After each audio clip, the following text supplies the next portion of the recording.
guys, how you doing? I hope you're well. So in today's video, we're going to be talking about the appetite we all have as human beings and how we need to learn to funnel it through the right means. You know, the funny thing is, I've been wanting to do this video for a while, but I keep putting it off, doing other videos instead of it. I've probably been wanting to do this video for about as long as Joe Biden's been alive. And as we know, Joe Biden was around in the first century, so it's been quite a long time. And so, yeah, so I reckon let's get into it. So what is appetite? The appetite is the feeling of wanting or needing something.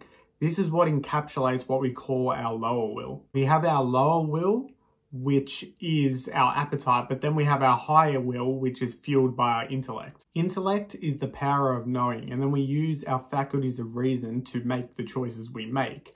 Our higher will should be the flow-on effect from our lower will. There are appetites in which we should pursue as they are ordered towards the good, but there are also some that we shouldn't pursue as they're ordered towards the bad. So it seems easy enough, right? So why wouldn't we just always order towards the good? Well, the thing is, when you're ordering stuff towards the good, it's not always what you want from your base desires. It requires hard work, discipline, and resilience. Sometimes it doesn't always allow you to see the instant results.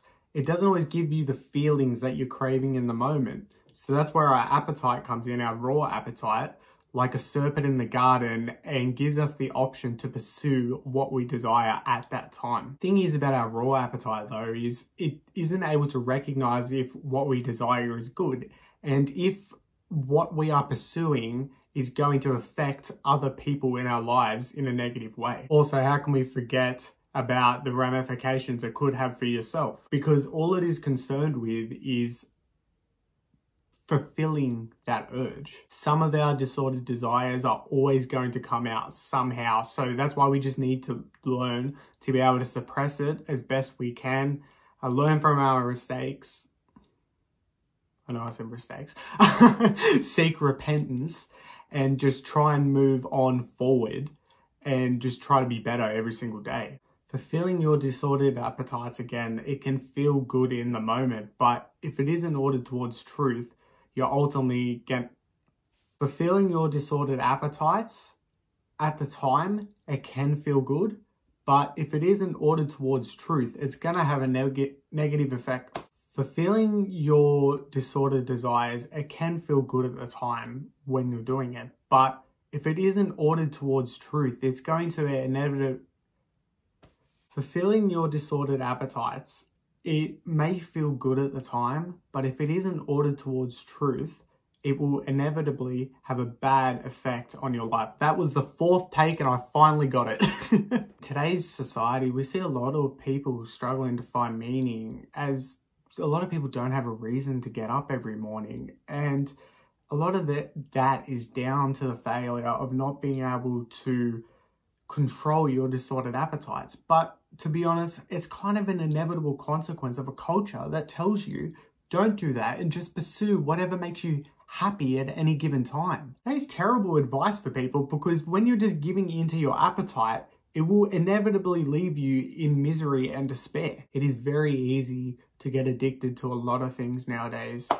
Disordered sexual activity, drugs, alcohol, gambling. And that's the thing. I know from previous experience with some of those things that it's not good for you, and it can be really hard to say no, but you must learn to, otherwise you'll continue to pay for it.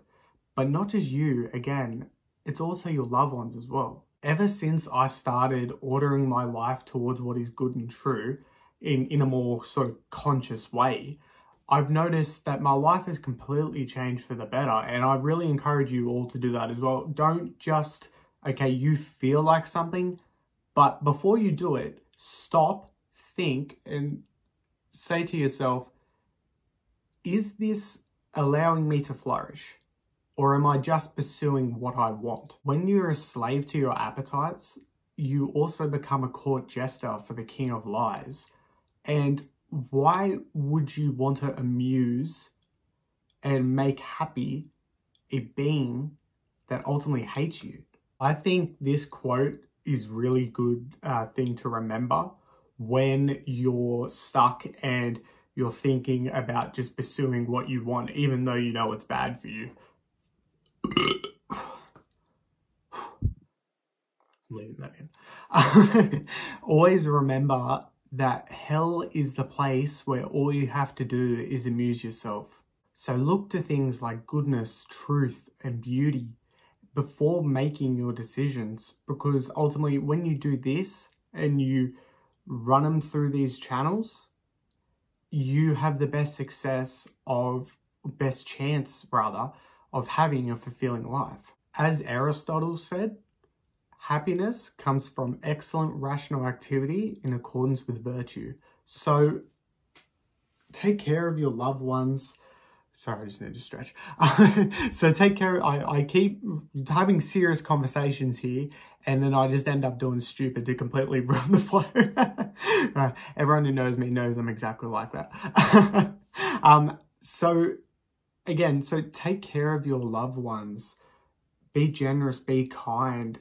Find the person you want to spend the rest of your life with and build a family with them, build a dynasty with them that will live for generations. That is what, and that's the thing. And I need to mention this as well. Build it on stuff like trust, patience, and loyalty, because that is what's going to be fulfilling for you, not just pursuing your untamed appetites. All right, thank you very much for watching. I hope you enjoyed it. I've been wanting to make this video for a while, and because a lot of the stuff I like to talk on my channel is about being able to order your life towards truth and towards goodness and towards all those things, because I know, just like anecdotally and just from the stuff you see online and everyone can tell nowadays that a lot of people are struggling, and they're struggling with meaning, they're struggling with waking up in the morning, and I've done it again. I had pizza, so forgive me. Yeah, so a lot of people are struggling with that. And again, a lot of it is down to just pursuing whatever you want at any given time. And we don't think of things like, okay, is this good for me? Is this true? And I think Jordan Peterson, I watch a lot of Jordan Peterson, and because he's brilliant. And one of the things he said was that happiness is fleeting. I'm paraphrasing him here, but happiness is fleeting. And the thing is, it's like, if you want true fulfillment and you want something to help get you through the storms of life, it has to be grounded in things like eternal truths and things that are inherently good. Not just, again, what you feel like doing, because the storms will come, and if the pillars of your life are built on things that are everlasting, that are fulfilling, that is what's going to get you through it. All right, so in my video next week, we're going to be doing something a bit different. So what I'm going to do is, from now on, I'm going to have my topic videos that I have with this sort of stuff. But then I'm also going to, every 2 weeks, I'm going to have a video where I'll talk about sort of the news from the past 2 weeks. It's going to be a lot of stuff. Like, there are going to be things that, like, you know, big worldwide events. Obviously, you know what's going on now. But I like to talk about the things that I feel like I have a good grasp and fundamental knowledge on, that I'm confident in talking about. So, yeah, so there's going to be having a lot of these sort of discussions on serious topics, but then also there's going to be some silly stuff. My brother's going to punch me if he watches this video. So, yeah, so just look forward to that. Until next week, I'll catch you later. See ya.